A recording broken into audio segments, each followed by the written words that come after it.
ဒီနေ့မြန်မာကောဇာတက္ကရာ1348ခုနှစ်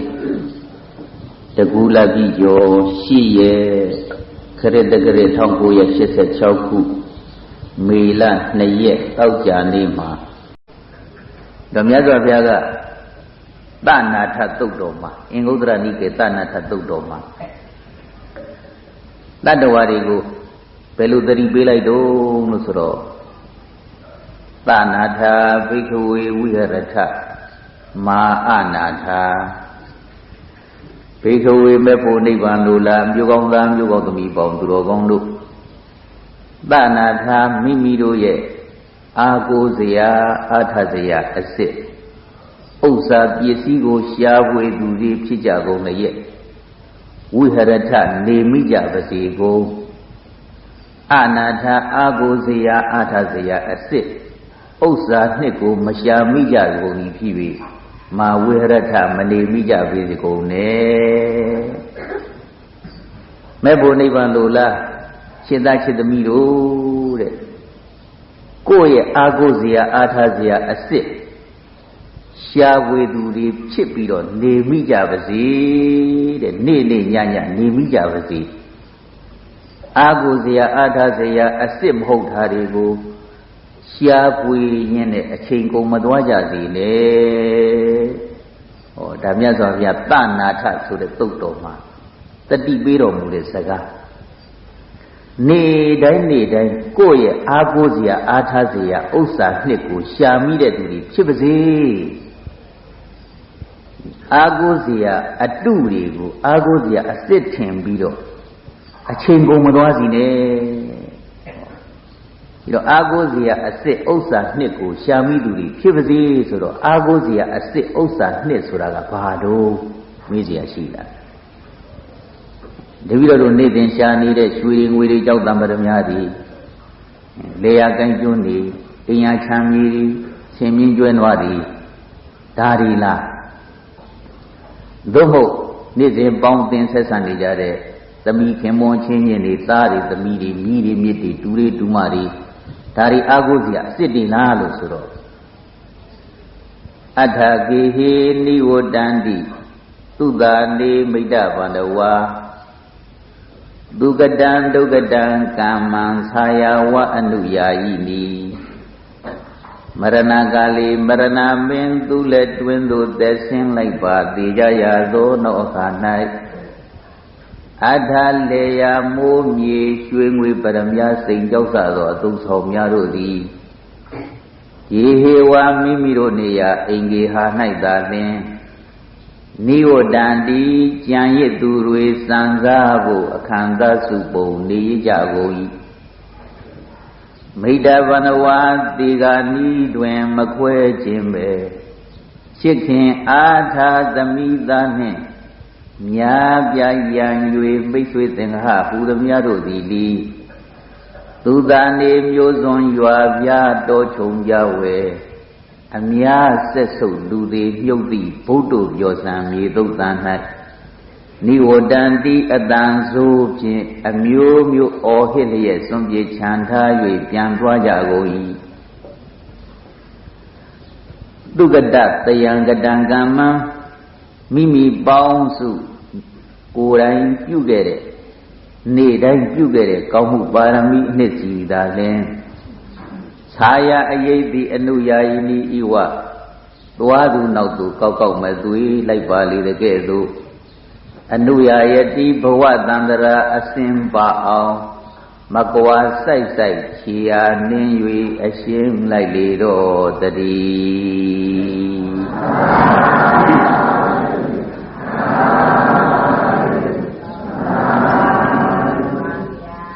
ဒီတော့အာကိုစရာအစစ်ဆိုတာဘာလို့အာကိုစရာအစစ်ဥစ္စာနှစ်ရှာမိတဲ့သူတွေနေတိုင်းဖြစ်အောင်နေကြလို့ဘုရားကဟောတော်မူတော့အာကိုစရာအစစ်ဥစ္စာနှစ်ဆိုတာတပည့်တော်တို့ရှာနေတဲ့စိန်တွေရွှေတွေငွေတွေကြောက်တံပရမများတွေကမ္ဘာလောကကြီးကအားလုံးအဲ့ဒီပစ္စည်းတွေကိုအင်မတန်အားကိုးတယ်လေအတွင်းပစ္စည်းစုမိအောင်ဆိုပြီးတော့နေတိုင်းစုကြစောင်းကြရှာဖွေကြရ တော့သူ့ကြတောင်းကြရှားပွေကြရင်းနဲ့ဒီပစ္စည်းပေါ်မှာလည်းပဲအင်မတန်အားကိုအားထားတယ်အားကိုအားထားလို့ပဲတထုပ်ထုပ်တဘိုးဘိုးမိလောင်မဆိုးလို့တခိုးခိုးမဆိုးလို့ဓမြတိုင်းမဆိုးလို့ ਨੇ အားကိုတကြီးရှားကြရတယ်မရရအောင်ရှားရတယ်မရတော့တောင်းတရတော့ကြောက်ကြဆိုတဲ့အတိုင်းမရခင်လဲတောင်းတလိုက်ရခြင်းလိုက်တာရလာတော့တခါကြောက်ကြမိလောင်မှကြောက်ကြရရေမျောမှကြောက်ကြရတခုခုမှကြောက်ကြရဓမြတိုက်မှကြောက်ကြရမင်းဆိုရသာသိမှကြောက်ကြရအဲ့ဒီလိုအာဟုတကြီးနဲ့အလုတ်လုံးပြီးတော့စုဆောင်းရှာဝေထားတဲ့အဲ့ဒီဥစ္စာနှစ်တွေဟာ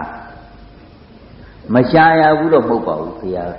အင်ယာတီထောင်လူပေါင်းနေတဲ့သူဆိုတော့ရှာပါလေတဲ့ရှာရမှာပေါ့သို့တော့သူဟာအာဟုစီကအစ်စ်လို့တော့ဒီလိုတော့တွားပြီးတော့မတွက်လိုက်နဲ့အိုးနဲ့မရဏကာလီမရဏပင်သူလည်းတွင်သူသက်ဆင်းလိုက်ပါတည်ကြရသောနောက်အခါ၌အထာလေယာမိုးမြေရွှေငွေပရမညာစိန်ကြောက်ဆသောအသုံးဆောင်များတို့သည်ယေဟေဝမိမိတို့နေရာအိမ်ကေဟာ၌သာလျှင်နိဝတံတိကြံရည်သူတွေစံစားဖို့အခန္ဓာစုပုံနေကြကုန်၏ကိုကတော့ရှားတော့ွေတော့ကလေအာဟုတကြီးနဲ့ထမင်းတောင်နတ်မှမစားနိုင်ဘူးနေဘူးမကြောင်မိုးရွာမကြောင်သွားလာလှုပ်ရှားလှုပ်ကန်ရှားပွေစုဆောင်ပြီးတော့ရလာပြန်တော့လေအာဟုတကြီးနဲ့သူ့ကိုမိလောင်မှစိုးလို့ရေမျောမှစိုးလို့တခိုးခိုးမှဓမြတိုက်မှစိုးလို့နဲ့တထုပ်ထုပ်တဘိုးဘိုးသိမ့်လိုက်ရရွှေ့လိုက်ရသူ့အတွက်ပဲဥပုသ်ဆောင်လေးတောင်မထွက်နိုင်သူ့ကြောက်ရလို့တရားတိုင်းလေးတောင်မထွက်နိုင်ပစ္စည်းဥစ္စာယရဏဥစ္စာနှစ်တည်အားကိုးလိုက်ရအားထားလိုက်ရသို့တော့ကိုအားကိုးသလိုသူဖြစ်လာရဲ့လားတကယ်အရေးတကယ်ဘေးကြတော့သူအားကိုးစရာအစ်စ်ဖြစ်ရလားလို့ဆိုတော့မရဏကာလီမရဏပင်သူလည်းတွင်သို့သက်ဆင်းလိုက်ပါတည်ကြရသောမရဏဘေးကြီးကြုံတဲ့နောက်အခါ၌အထာလေယာမိုးမြေရွှေငွေပရမညာစိန်ကြောက်ဆသောသုံးဆောင်များတို့သည်ယေဟေဝမိမိတို့နေရာအိမ်ကေဟာ၌သာလျှင်ကိုယ်သုတ်တန်ထီအောင်တောင်လိုက်ဖို့ပေါ်မရဘူးကိုကတော့အာကိုလိုက်ရတာသူ့အတွက်နဲ့အနစ်နာခံလိုက်ရတာဥပုပ်ကလေးထွက်ဆောင်နေတာတောင်သူ့သခိုးခိုးမှစိုးလို့သူ့ဓမြယူမှစိုးလို့သူ့မီးရဲ့ပါသွားမှစိုးလို့ဆိုပြီးတော့သူ့နားကမခွဲနိုင်ဘူးဆေရစခန်းတလားစခန်းတရားဘာဝနာအလုပ်သူများတွေထွက်လို့လုံမယ်လို့စိတ်ကူးလိုက်တိုင်းစိတ်ကူးလိုက်တိုင်းအဲ့ဒီရွှေငွေကြောက်တန်အဆက်ရှိတဲ့ဥစ္စာနှစ်တွေကတားကြတယ်မသွားနဲ့နော်မင်းတရားတိုက်သွားနေတော့ငါကမီးတဲ့ပါသွားမှာမင်းတရားတိုက်ထွက်နေတော့ငါကသခိုးနောက်လိုက်သွားမှာနဲ့မပြောတော့လေပြောတယ်လို့ပဲနားတယ်ကြားတော့မထွက်ရဘူးမထွက်ဖြစ်ဘူးမထွက်ချင်ဘူးအဲ့ဒီလိုပေါ့လေအာဟုတကြီးနဲ့ကိုကလှုပ်ထားတဲ့ပစ္စည်းဥစ္စာတွေဟာနောက်ဆုံးတကယ်အရေးတကယ်ဘေးကြီးကျုံတဲ့သေဘေးကြီးနဲ့ကိုကျုံတဲ့အခါကျတော့သူတို့က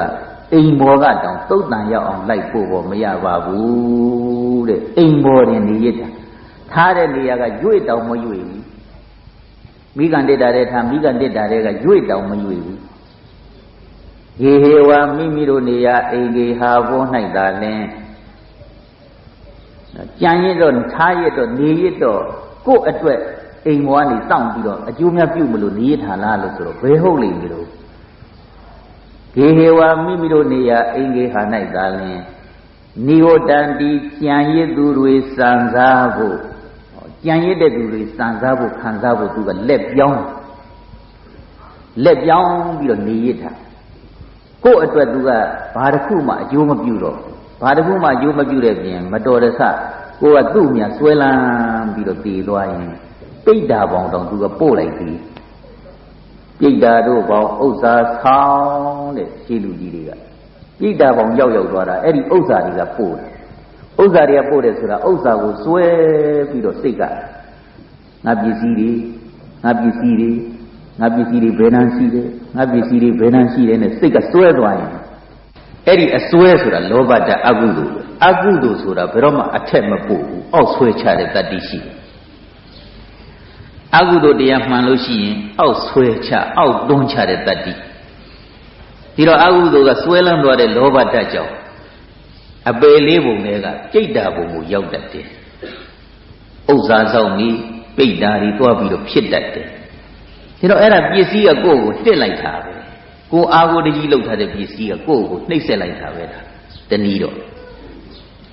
နှိပ်စက်ရုံမကဘူးတခါတခါမှန်းဆိုရင်အဲ့ဒီရွှေတွေငွေတွေကငါရွှေငါငွေငါကြေးငွေဟုစိတ်စီကြည်သာဆိုပြန်ပါလိယမဆောကြိုက်ကောင်းတော်ကြိုက်၌ဤဆိုင်မျှသာတီးခိုပါရှင့်ငါဗျာယံသူယူလိတို့ပါပစ္စည်းတွေရွှေတွေငွေတွေကြောက်တာမဓမ္မတွေကတဲ့ကိုကအာဟုတကြီးနဲ့သူ့ကိုကအာဟုပြီးတော့နေပေမဲ့လို့သူတို့ကရွှေတွေငွေတွေကအချင်းချင်းသူတို့ကလက်တို့ပြီးတော့စကားပြောနေကြတယ်တို့ပိုင်ရှင်ကြီးကတို့ကိုတကယ်ခင်ခင်မင်မင်နဲ့တို့အာဟုနေလိုက်တာကြည့်ပါဦးသူများလည်းမလှူရဲ့မတန်းရဲ့သူလည်းမစားရဲ့မတောက်ရဲ့နဲ့တထိုးတို့တဘိုးဘိုးတို့ကိုကြောက်ရလို့တယ်ဥပုသ်ဆောင်လေးတောင်မထွက်ဘူးတို့ကိုစိုးရင်လို့တယ်တရားတိုင်လေးတောင်မထွက်ဘူးကြည့်ပါဦးတို့ပိုင်ရှင်ကြီးကြည်စမ်းမအောင်နဲ့ရွှေတွေငွေတွေကတက်တာတွေကနေပြီးတော့စကားပြောနေကြတယ်ရီးနေကြတယ်ပြုံးနေကြတယ်ငါရွှေငါမြေငါကြေးငွေဟုစိတ်စိတ်ကြည်သာဆိုပြန်ပါလိငါတို့ကိုသူကငါရွှေငါငွေနဲ့သူလှုပ်လို့သာလှုပ်နေတာတဲ့သူမသိရှာဘူးတဲ့ငါမြေငါရွှေငါကြေးငွေဟုစိတ်စိတ်ကြည်သာဆိုပြန်ပါလိယမဆောကြိုက်ကောင်းတော်ကြိုက်၌ဤဆိုင်မျှသာတီးခိုပါရှင်တို့ကသူ့အိမ်နေတာသူ့လက်ထဲနေတာတို့ကဧည့်သည်နေနေတာတဲ့ဧည့်သည်နေနေတာဒါ तू မသိရှာဘူးတဲ့ तू မသိရှာဘူးတို့ကလက်ပြောင်းလာခဲ့တာများလာပြီတဲ့များလာပြီဦးဖြူလက်ထဲလဲတို့ရောက်ခဲ့တယ်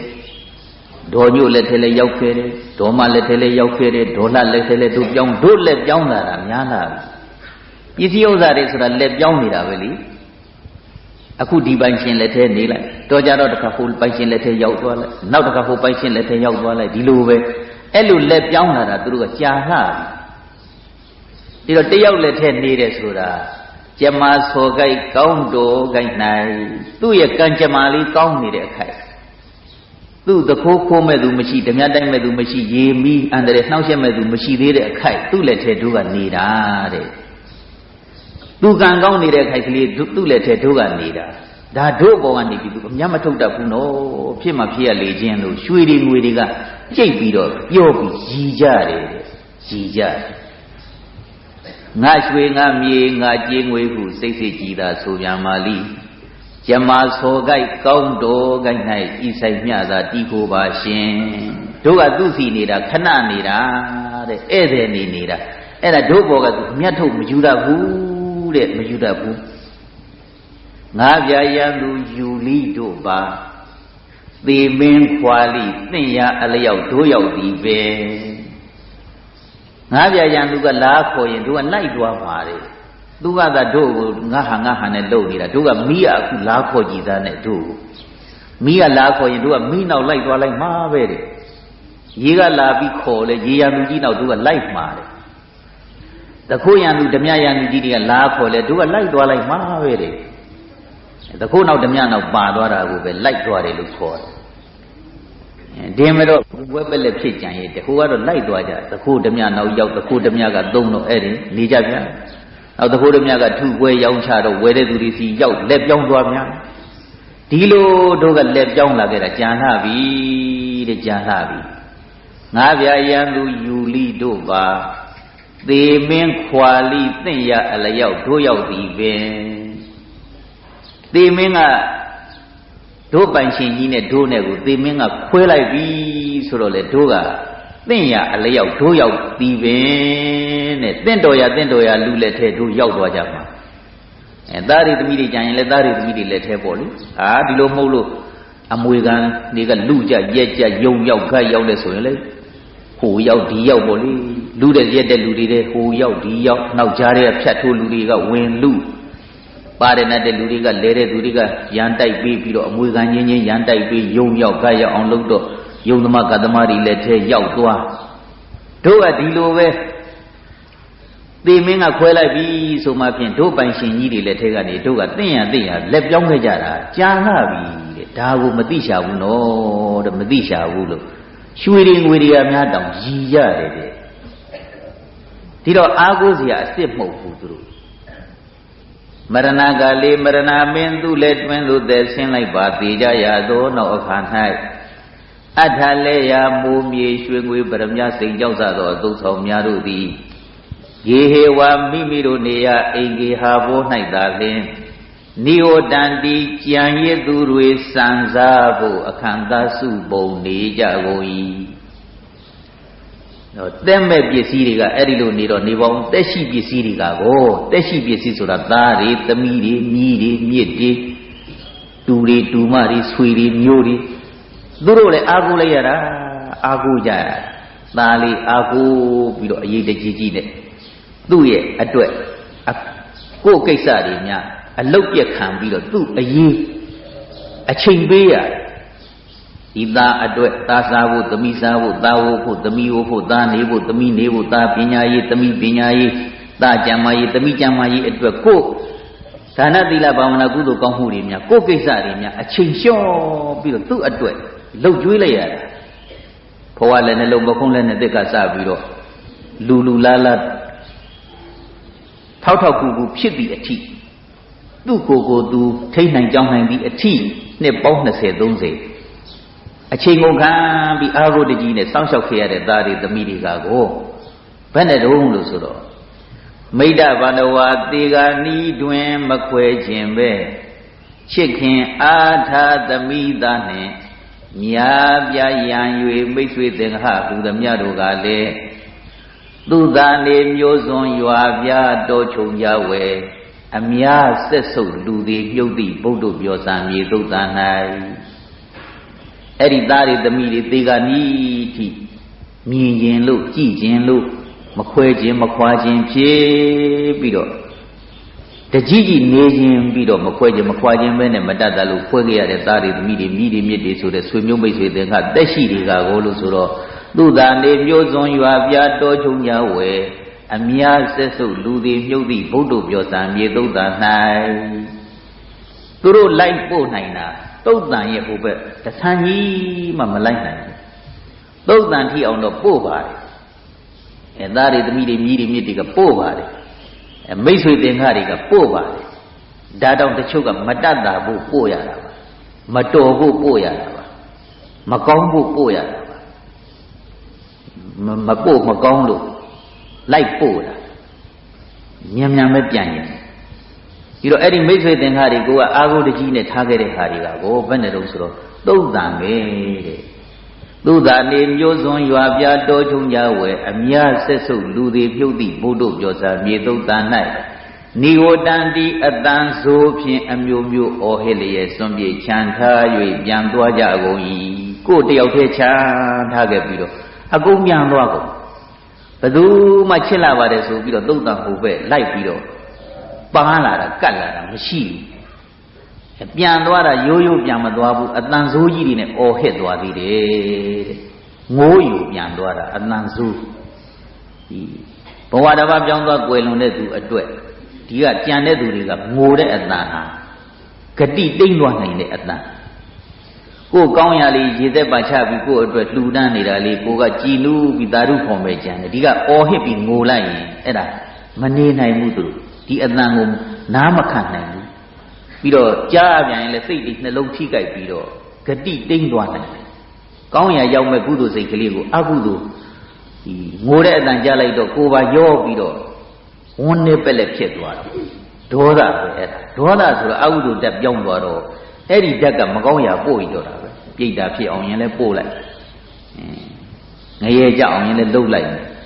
ဒီတော့ကိုယ့်အတွက်ကောင်းရာမရောက်အောင်လုပ်တဲ့ဒီအတန်ဟာငိုတဲ့ယူတဲ့အတန်ဟာအတန်ဆိုးပဲအတုသဖြင့်ကွယ်လုံးအိဋ္ဌာရောက်ခါနီးလူတွေနန်းသွားပြီးတော့မိုးကြယိုကြအော်ကြဟိတ်ကြဆိုရင်သူ့မှာဂတိကောင်းတဲ့ကုသိုလ်ပြုထားတဲ့ကိုကုသိုလ်လေးတွေနဲ့ကိုအာယုံပြုပြီးတော့နေတဲ့ဟာကိုဖြတ်ခနဲ့ဆိုမကောင်းတဲ့ဂတိရောက်သွားအောင်ပြောင်းနိုင်တယ်ဒါကြောင့်အတန်ဆိုးပဲမငိုရဘူးဒီပတ်ဝန်းကျင်ကနေပြီးတော့ငိုခြင်းတိုးတိုးလေးကြိတ်ငို ဒီအတန်နေထုတ်ပြီးတော့အော်ဟစ်ပြီးငိုရင်သူတို့မှာဘဝကိုပြောင်းသွားတယ်ဂတိကိုပြောင်းသွားတယ်ဒါဒီပုံသက်တွေအများကြီးရှိတယ်ဝိမာနဝတ္ထုပေတဝတ္ထုဆိုတဲ့ဘုရားဟောဒေသနာတော်တွေပစ္စုပန်မှာလည်းဒါတွေအများကြီးတွေ့ဒါကြောင့်ငိုတယ်ယိုတယ်ဆိုတဲ့အတန်ဟာဒီဘက်ကကြံရတဲ့သူတွေအတွက်တော့ကရုဏာသက်စေရမေတ္တာသက်စေရကောင်းတော်လေပဲဘဝတစ်ပါးသွားရတဲ့သူအတွက်တော့အတန်ဆိုးပါပဲသူ့အတွက်တော့မကောင်းရာရောက်နိုင်တာမို့လို့အတန်ဆိုးပါပဲတဲ့ဒါကြောင့်မိဒ္ဒဗန္ဓဝါသေဂာနီးတွင်မခွဲခြင်းပဲချစ်ခင်အားထားသမိသားနှင့်မြားပြားရန်၍မိတ်ဆွေသင်္ဃဟူသမျှတို့သည်သူသာနေမျိုးစွန်ရွာပြားတော်ချုံကြဝဲအမြဆက်ဆုပ်လူသည်ပြုတ်သည့်ဘုဒ္ဓပြောစံမြေသုတ်တန်၌နိဝတန္တိအတန်ဆိုးဖြင့်အမျိုးမျိုးအော်ဟစ်လျက်စွန့်ပြေချန်ထား၍ပြန်သွားကြကုန်၏ဒီတော့ကိုကအာဟုတကြီးနဲ့တက်ရှိတွေတက်မဲ့တွေအာဟုတကြီးလောက်ထားတဲ့ဟာတွေတခုမှတကယ်အရေးတကယ်ပေးကြတော့အာဟုစရာအစ်စ်မဟုတ်ဘူးတဲ့ကို့နောက်ပါမလာဘူးဒါကြောင့်မို့လို့သူတို့နဲ့အချိန်ကုန်မသွားစီနဲ့ဘုရားကအာဟုစရာအတုတွေတဲ့အဲ့ဒါတွေကဒီသူတို့ကိုမစောင့်ရှောက်ရဘူးပြောတာမဟုတ်ဘူးပစ္စည်းမရှာရဘူးလို့ပြောတာမဟုတ်ဘူးအိမ်ရတီထောင်လူပေါင်းနေတော့ရှာရတယ်သားတွေသမီးတွေလည်းဝတ္တရားအတိုင်းစောင့်ရှောက်ရတယ်သို့တော့အဲ့ဒီအလုတ်တွေနဲ့ကြီးအချိန်ကုန်ပြီးတော့သူတို့အလုတ်နဲ့ကြီးအချိန်ကုန်ပြီးတော့ကိုယ့်ကိစ္စကိုယ့်အလုတ်လုံးဝမပါဘဲနဲ့တနေ့တာကုန်သွားရင်တော့အဲ့ဒီလူရှုံးပြီတဲ့ရှုံးပြီအဲ့တော့ကိုယ့်အတွက်ကိုယ့်ကိစ္စကိုယ်အားထားရမယ်ဥစ္စာနှစ်တော့ရှာပြအောင်ရှာကြအောင်ဒီတော့အာဟုဇရာစိတ်ကဘာတော့လို့ဆိုတော့သူကတပုံညကမ္မမိမိပေါင်းစုကိုယ်တိုင်ပြုသည့်မိမိပေါင်းစုနေ့စဉ်ပြုသည့်ကောင်းမှုပါရမီအနှစ်စီသည်သာလျှင်ဆာယအယိတ်သည်အနုယာယီနိဤဝသွားသူနောက်သူကောက်ကောက်မဲ့သွေးလိုက်ပါလေတကဲ့သို့အာဟုဇရာအစစ်ကတော့ကိုယ်နေတိုင်းပြုနေတဲ့ဒါနမှုသီလမှုဘာဝနာမှုဆိုတဲ့ကောင်းမှုပဲတဲ့အဲ့ဒါမှဥစ္စာနှစ်အစစ်အဲ့ဒီဥစ္စာနှစ်ကတော့ကိုယ်နောက်ပါလိုက်တာသွားတဲ့လူနောက်အရိတ်ကပ်ပါနေတယ်လို့ပဲနေဘူးတဲ့မြတ်လူတယောက်သွားတော့အရိတ်ကဒီလူတောင်သွားရင်အရိတ်ကတောင်ဘက်လိုက်လာတာမြောက်သွားရင်မြောက်ဘက်လိုက်လာတာဒီလူကထိုင်ရင်အရိတ်ကလည်းထိုင်တာပဲအဲ့ဒါလိုပဲမိမိပေါင်းစုနေ့စဉ်ပြုသည်ကောင်းမှုပါရမီအနှစ်စီသည်သာလျှင်ဆာယအယိတ်သည်အနုယာယိနိဧဝသွားသူနောက်သူကောက်ကောက်မဲ့သွေးလိုက်ပါလေတကဲ့သို့အနုယာယတိဘဝတန္တရာအစင်ပါအောင်မကွာဆိုင်ဆိုင်ခြေရာနင်း၍အရှင်းလိုက်လေတော့တည်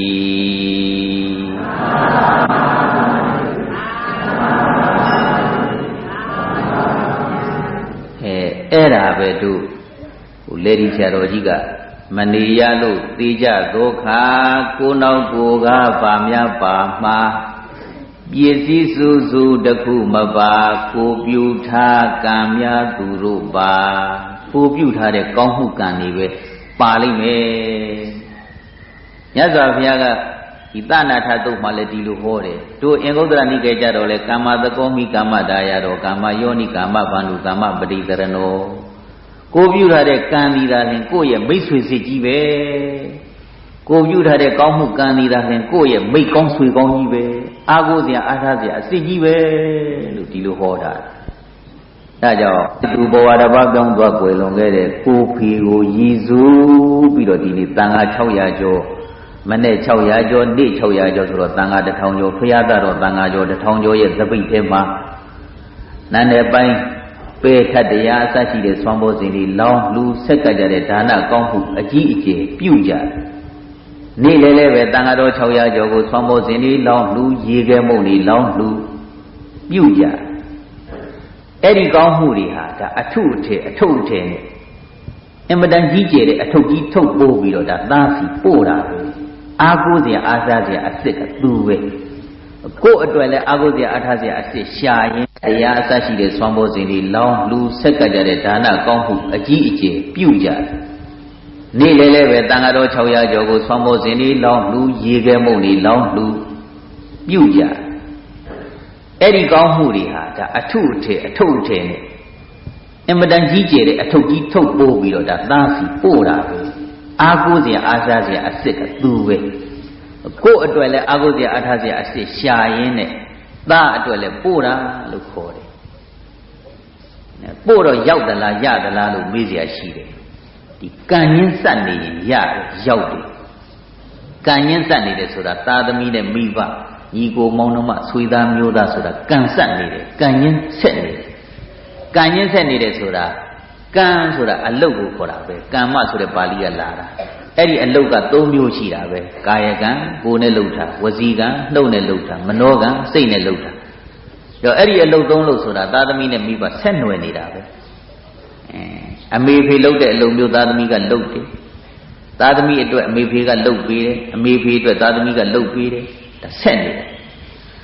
စိတ်ကဆက်တော့ဆက်တာပေါ့လေမနောကံခေါ်တဲ့စိတ်ကအခုဆိုတော့ဓမ္မကြီးတော်အောင်ကဆွန်းလောင်းနေတဲ့အချိန်အာယုံပြုတာတော့တန်ဃာတွေအာယုံပြုမဲ့ဖို့နေမှာအောင်ပြုလောင်းတာပဲသို့တော့သားရပါစေသားအတွက်ဖြစ်ပါစေဟောသားကစိတ်ထဲမှာဝင်လာတယ်ကိုဖေကစိတ်ထဲမှာရောက်လာတယ်ဒီတော့သူ့အတွက်ပြုလို့စိတ်ထဲမှာကိုဖေဆိုတဲ့အာယုံကရောက်နေတော့ဒါဆက်နေတာဒီတော့သူ့အတွက်ပြုတာလို့ဆိုတော့အခုညီကိုမောင်နှမတွေကြမ်းရတဲ့သူတွေကအကိုကြီးအတွက်ပြုတာဆိုတော့သူကစိတ်ထဲမှာဝင်လာတယ်ဒါဆက်တာဆိုတာအဲ့ဒါပြောပဋ္ဌာန်းလို့ပြောရင်ဒါအာရမဏပစ္စည်းဆက်နေတာအာယုံအာရမဏိကဖြစ်နေသူကရောက်နေဒီပြင်မဆိုင်တဲ့သူတွေကမလာဘူးလေစိတ်ထဲရောက်မလာဘူးသူပဲရောက်လာ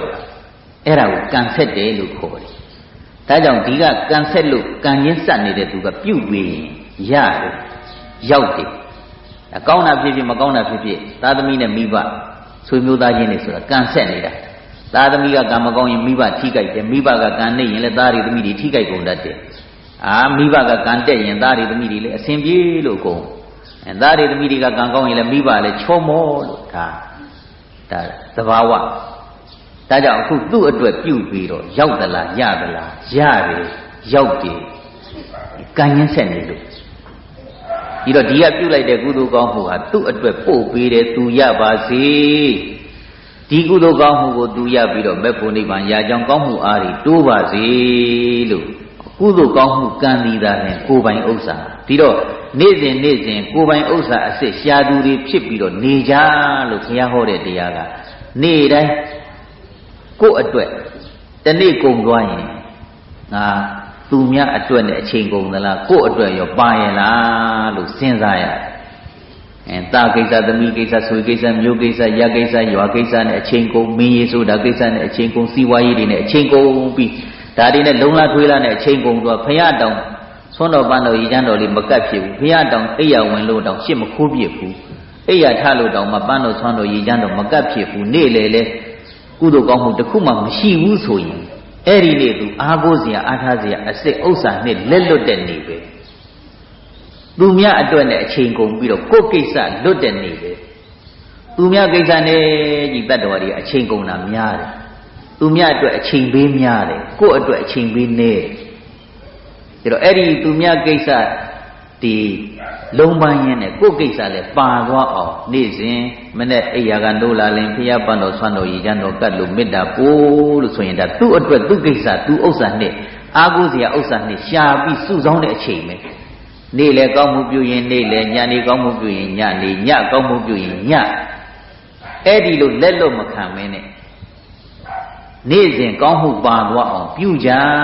အဲ့ဒါအာကိုးစရာအစစ်ရှာတာဖြစ်ပြီးတော့နေတဲ့သူလို့ခေါ်တယ်ဒါကြောင့်သနာထာဘေကဝေဝိဟရထမာအနာထာဘေကဝေမဲ့ဖို့နိဗ္ဗာန်လိုလားမြို့ကောင်းသားမြို့ကောင်းမိပေါင်းသူတော်ကောင်းတို့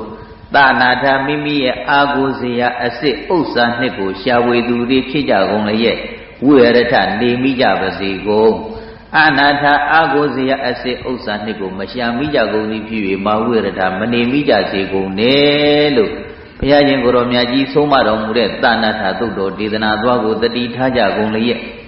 ယနေ့တပည့်တော်တို့တန်ဃာတော်600ကျော်ကိုမနေ့စွမ်းနေစွမ်းတို့ဖြင့်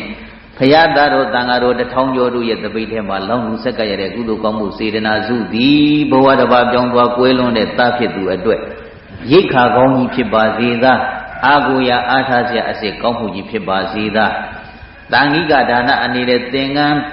ခေါ်တဲ့တပည့်55တဲ့တို့ကိုတူတန်းရတဲ့ကုသိုလ်ကောင်းမှုကာမဝါစာကျမ်းစာတဆူတို့ကိုတူတန်းရတဲ့ကုသိုလ်ကောင်းမှုစေတနာစုသည်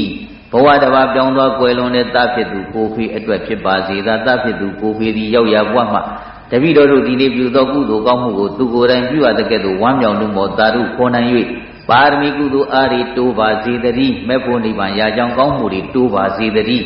ဒီကုသိုလ်ကိုအခြေခံ၍လူရွာနာထံချမ်းသာဆံပြီးတော့မဲ့ဖို့နိဗ္ဗာန်ရောက်ကြောင်းကောင်းမှုတွေကိုစတဲ့တကူတိုးတက်အထုတ်ပြီးတကားလားအိုနာတိဒုက္ခဘေးကြီးတို့ကင်းဝေးရဖြစ်တဲ့နိဗ္ဗာန်တတ်တရားမြတ်ကိုတင်မြန်ဆိုးစွာရပါစေတည်းရောက်ပါစေတည်းမြင်ပါစေတည်းလို့ဒီနေ့ရိတ်ခါကောင်းပို့တာဖိမှန်တကားပြုထားတဲ့ပရိသတ်ပေါင်းသူတော်ကောင်းတွေကျူးမှုအခါတန်ဃာတော်ရှင်မြတ်တွေရေခဲမှုဆက်ကတူတန်းရတဲ့ကုသိုလ်ကောင်းမှုစေတနာသူဒီသားအတွက်ဖြစ်ပါစေသားအတွက်သာမကတပည့်တော်တို့အတွက်လည်းပဲမဲ့ဖို့နိဗ္ဗာန်ရာကြောင်းကောင်းမှုအားကြီးဖြစ်ပါစေတွန်းအားကြီးဖြစ်ပါစေဒီကုသိုလ်ကောင်းမှုစေတနာစုကြောင့်ယခုလိုမနေမအိုခြင်းပဲနဲ့အိုရမနာခြင်းပဲနဲ့နာရမသေးခြင်းပဲနဲ့သေရတဲ့တန်ត្រာရဲ့ဘေးကြီးသုံးတန်ငြိမ်းရာကင်းရာအဲ့ဒီတန်ត្រာရဲ့အိုနာတိဘေးကြီးသုံးတန်ရဲ့တီရာဖြစ်တဲ့ယုံနာခန္ဓာတို့ရဲ့ငြိမ်းရာအေးရာကုံရာခမ်းရာဖြစ်တဲ့တန်တိဒုက္ခနိဗ္ဗာန်တတ်တရားမြတ်ကြီးကိုမြင်ရမြင်ကြောင်းမဲ့လေးတံဖိုးလေးတံဉာဏ်ရှိတံရဖို့ရအာကုံသောထောက်ပံ့ဖြစ်ပါစေသာအာကုံသောထောက်ပံ့ဖြစ်ပါစေတည်းဤကဲ့သို့ကြီးမှန်းရဲ့ချ၍ပြုစွမ်းနိုင်ကြတဲ့အမျိုးကောင်းသားအမျိုးကောင်းသမီးတွေဖြစ်ကြပါစေကုန်သတည်း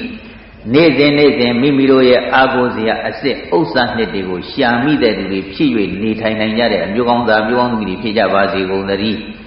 ဤကဲ့သို့အာကိုစရာအစစ်ဥစ္စာနှစ်ကိုရှာမိတဲ့သူတွေဖြစ်၍နေထိုင်နိုင်ကြကုန်သည်ဖြစ်၍ဤကဲ့သို့အာကိုစရာအစစ်ဥစ္စာနှစ်ကိုရှာမိသွားတတ်ကြတဲ့ရှေးရှေးသောသူတော်ကောင်းသူများလောင်းကြီးတို့ရအရောက်အတိမြတ်သောနိဗ္ဗာန်တတ်တရားတော်များကြီးကိုလေးမြန်စွာစွာရောက်ကြရကြကြရမြင်ကြရပါလိုကုန်သောဟု၍ပထနာအောင်စုပြုကြကုန်ရာသတည်း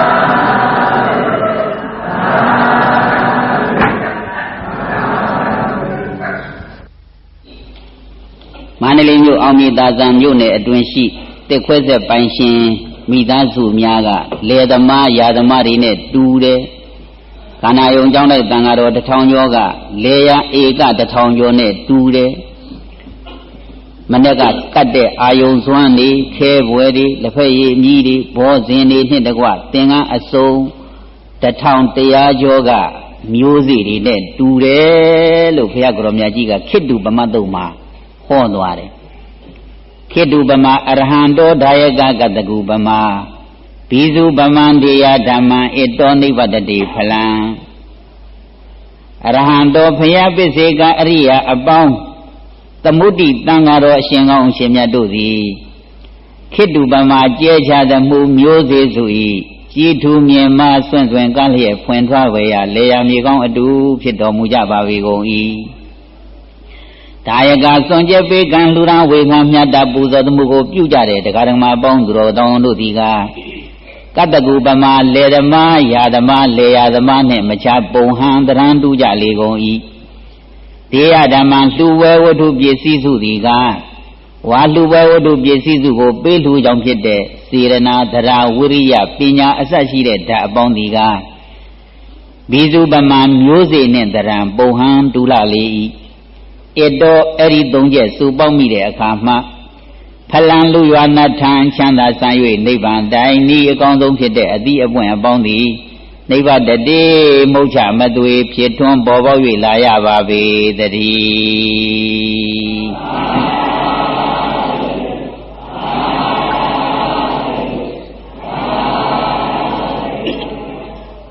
ီတော့ဒီနေ့မန္တလေးမြို့အောင်မြေသာဇံမြို့နယ်တစ်ခွဲဆက်ပိုင်ရှင်တရားဓမ္မပေါင်းသူတော်ကောင်းတွေကလယ်သမားယာသမားတွေနဲ့တူတာဖြစ်တော့ဒီနေ့လယ်ဧက1000ကျော်ထဲမှာယာဧက1000ကျော်ထဲမှာဝါဆိုသင်္ကန်းတွေ့ဆုံးအစုံ1000ကျော်ဆိုတဲ့မျိုးစေ့တွေလာပြီးတော့စိုက်ပျိုးကြတယ်တဲ့အာယုဇံတန်ဃာ1000ကျော်ကိုကတ်လှူမှုဆိုတဲ့မျိုးစေ့တွေလာပြီးတော့စိုက်ပျိုးကြတာလယ်စိုက်ယာစိုက်လာကြတာဒီနေ့လေစိုက်ရစိုက်မှာ1ဧက2ဧကတည်းစိုက်တာမဟုတ်ဘူးဧကပေါင်း1000ကျော်တည်းစိုက်ကြတာ။အိုးပဂတိတောတွေတောင်တွေရှိတဲ့လေတွေယာတွေသွားစိုက်တာက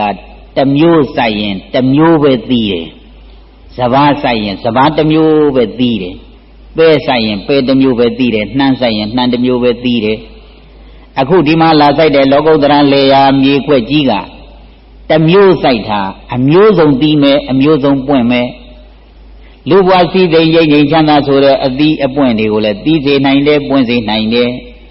နတ်ဘဝစည်းစိမ်ရိပ်ချမ်းသာဆိုတဲ့အသီးအပွင့်တွေကိုလည်းသီးစေနိုင်တယ်ပွင့်စေနိုင်တယ်အဲဒါကတော့တစ်မျိုးစိုက်တာပဲသီးတာကမျိုးစုံသီးနိုင်တယ်လေတဲ့မျိုးစုံသီးနိုင်တယ်ယာဒါကြောင့်မြတ်စွာဘုရားကတန်ခါကုံ9ပါးထဲမှာနောက်ဆုံးကအနုတ္တရံပုညခိတံလောကသာလို့သုပ္ပတိပါဏဂုံတော်9ပါးထဲမှာနောက်ဆုံးကနေထည့်ဟောခဲ့တာလောကတလေဆိုင်ရာစိုက်ခြင်းအလိုရှိတယ်လောကုတ္တရလေယာစိုက်ခြင်းကိုအလိုရှိပြီးတော့လောကုတ္တရလေယာစိုက်ပြုတ်တတ်တဲ့လူနာပြန်မှာတတ္တဝါအပေါင်းအတွက်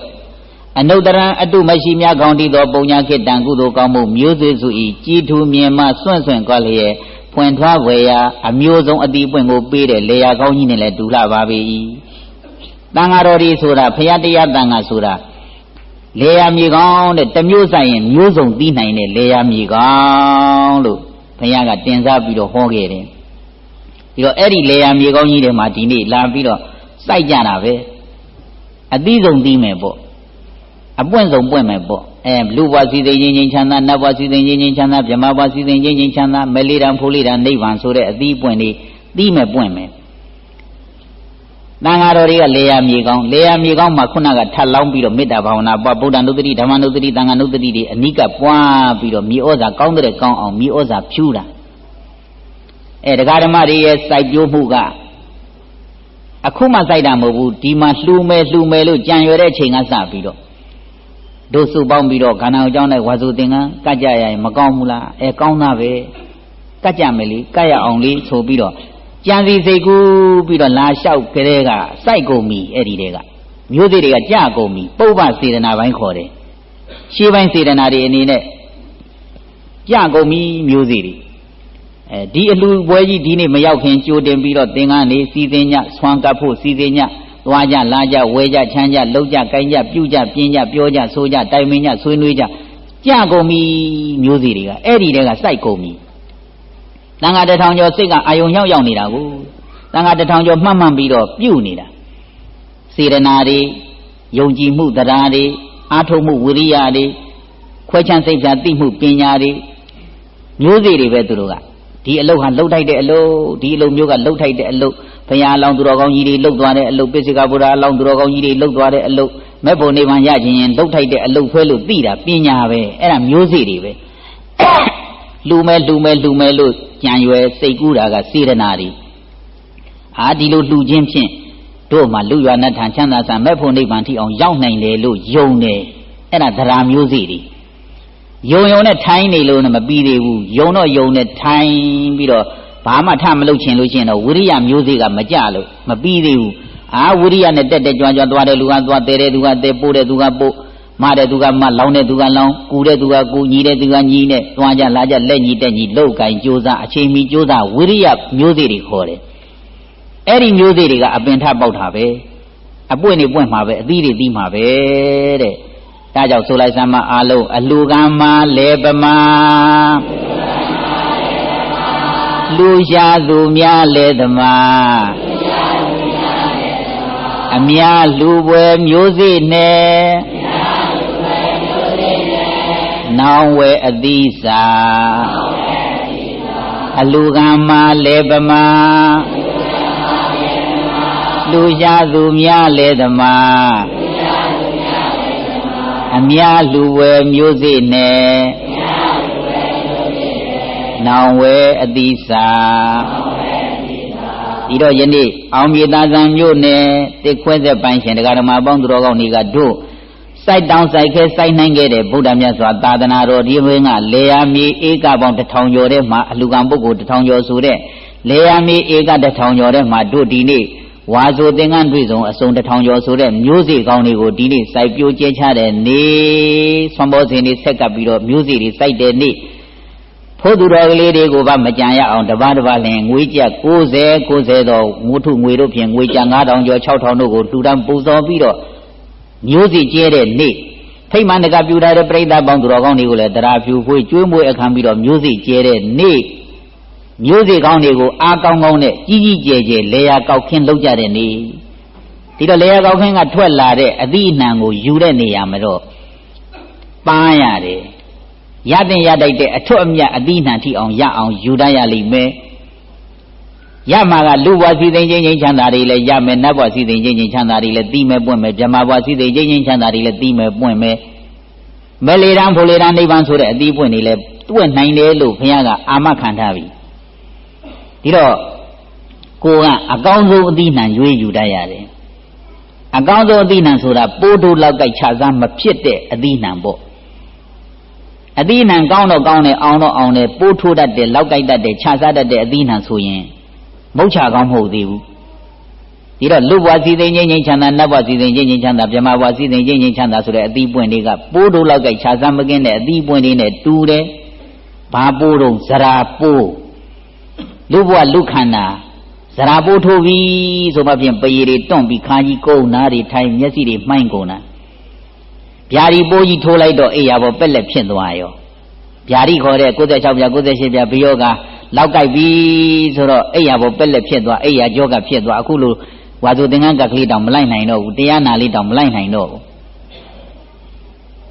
မရဏချစားလိုက်ပြီဆိုတော့ပြုတ်ပြုတ်ပြုံးအကုန်ပြိုကျသွားတာပဲယုတ်နံပြိုကွဲသေဝဲဝင်ရ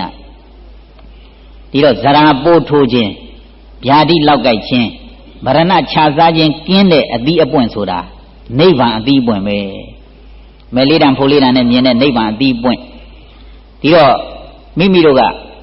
စိုက်တာကတော့လေယာစိုက်လိုက်တာအဲ့ဒီလေယာကသီးနိုင်ပွင့်နိုင်တာတွေကတော့မျိုးစုံအဲ့ဒီမျိုးစုံတွေကအကောင်းဆုံးဖြစ်တဲ့နိဗ္ဗာန်ဆိုတဲ့အသီးပွင့်ပို့ထိုးခြင်းလောက်ကိုက်ခြင်းခြားစားခြင်းမရှိတဲ့ဇရာပြာတိမရဏကင်းတဲ့တန်တိဒုက္ခနိဗ္ဗာန်တ္တအသီးအပွင့်ကြီးကိုတပည့်တော်တို့ယနေ့ပြုရတဲ့ကုသိုလ်ကောင်းမှုအားကြီးကြောင့်ရရပါလို့ဤရောက်ရပါလို့ဤမြင်ရပါလို့ဤမလေးတံဖိုလေးတံဉာဏ်ရှိတန်းဖြင့်လေမြန်စောစွာမြင်ကြရပါလို့ကုန်ဤလို့စိတ်ကိုအဲ့ဒီလိုညွတ်လိုက်ရမယ်လူဘဝစည်းစိမ်ချင်းချင်းချမ်းသာလောက်တင်ရမထားလိုက်နဲ့လူဘဝစည်းစိမ်ချင်းချင်းချမ်းသာကောင်းသလောက်ကောင်းတာမှန်တယ်အပယ်လေးပါးနဲ့စာရင်တရိစ္ဆာန်တွေနဲ့စာရင်ကောင်းသလောက်ကောင်းတာမှန်တယ်သို့တော့ပိုးတို့လောက်ကိုက်ခြားစားမကင်းတဲ့အတိအပွင့်တွေနဲ့တူတယ်လို့မြင်လိုက်တော့သစ္စာညာနဲ့ကြည့်လိုက်တော့မြင်သွားတယ်ဒုက္ခသဘောမကောင်းသဘောကြီးမြင်လာတယ်ဒုက္ခသစ္စာသိသွားတာခေါ်တယ်အဲ့လိုဒုက္ခသဘောမကောင်းသဘောကြီးသိရင်မလိုချင်တော့ဘူးတဏှာသိတယ်အဲ့ဒီတဏှာသိတဲ့ဓာတ်နဲ့လှူမှမြတ်တယ်မေဃသစ္စာထိုက်တယ်နိဗ္ဗာန်မျက်မှောက်ပြုမဲ့ကုသိုလ်ဖြစ်တယ်နိဗ္ဗာန်မြန်မြန်ရစေမဲ့ကုသိုလ်ဖြစ်တယ်ဒါကြောင့်တပည့်တော်တို့ဒီနေ့စုပေါင်းအားနဲ့တန်ဃာတော်1133ပါးတို့ကိုဝါဆိုသင်္ကန်းတွေ့ဆုံး1133ဆုံးဆက်ကလှူရတဲ့ကုသိုလ်ကောင်းမှုစေတနာထုအားကြီးသည်ထိုဝါဆိုသင်္ကန်းကပွဲကိုအကြောင်းပြု၍တန်ဃာတော်1000ကျော်တို့ကိုအာယုံစွမ်းမွန်မြတ်သောခဲပွဲပေါ်စဉ်တို့ဖြင့်ဆက်ကလှူရတဲ့ကုသိုလ်ကောင်းမှုစေတနာထုအားကြီးသည်ဖိုးသူတော်ကလေး68ပါးတို့ကိုလည်းပဲနဝကမ္မကြက်90စီလှူရတဲ့ကုသိုလ်ကောင်းမှုစေတနာထုအားကြီးသည်ဖိမှန်တကာပြုထားတဲ့ပြိဿပေါင်းသူတော်ကောင်းတွေကိုတရားဖြူဖွေးကျွေးမွေးအခမ်းရခြင်းဆိုတဲ့ကုသိုလ်ကောင်းမှုစေတနာထုအားကြီးသည်နာယကဆရာတော်၄ပါးတို့အားတိစီဝရိတ်၄စုံတို့ဖြင့်ပူဇော်ရတဲ့ကုသိုလ်ကောင်းမှုစေတနာထုအားကြီးမှစ၍ယနေ့ဖြင့်ပွားကြတဲ့ကောင်းမှုစေတနာမျိုးစီအပေါင်းသည်ပိုးတို့လောက်ကိုက်ခြားစားခြင်းနဲ့အတိအပွင့်နဲ့တူတဲ့အိုခြင်းသေခြင်းနာခြင်းသေခြင်းကင်းတဲ့တန်တိဒုက္ခနိဗ္ဗာန်တ္တချမ်းသာတို့ချမ်းသာမြတ်ကြီးကိုလင်းမြန်စောစွာရောက်ကြရရကြရမြင်ကြရပါလိုကုန်သောဟူ၍ပထနာအောင်စုပြုကြကုန်ရာတည်း